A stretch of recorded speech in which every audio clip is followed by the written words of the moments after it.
But why has Israel imprisoned 10,000 plus Palestinians?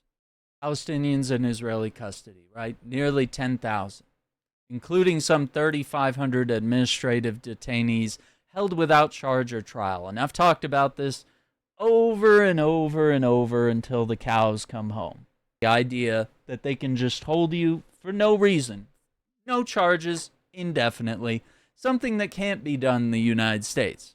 You usually have a minimum amount of time that has to go by where they have to charge you, or you and your lawyer can just walk right out the door.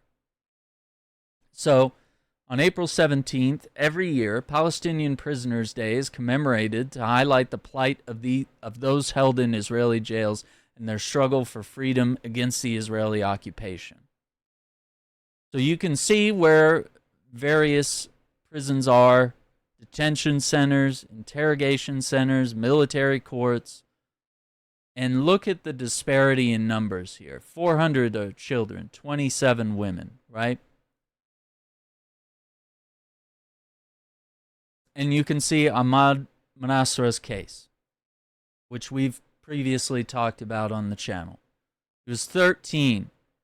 He was with his cousin Hassan, who allegedly stabbed 2 Israeli settlers near an Israeli settlement in occupied East Jerusalem.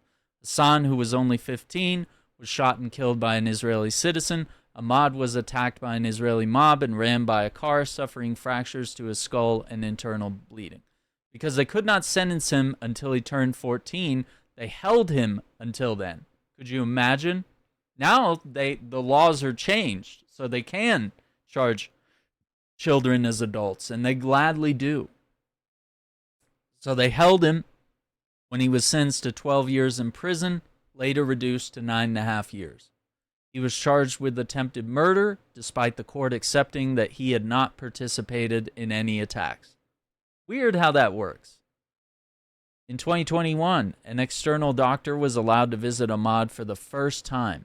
The psychiatrist from Doctors Without Borders reported that Manasra suffers from schizophrenia. Who wouldn't after this amount of trauma? 2022, an Israeli court dropped the terrorism charges against Ahmad. He continued to be held in solitary confinement, which is also torture for long amounts of time, further worsening his mental health. 2025, he's released at age 23 after serving more than 9 years. This is the one-sided justice system, right?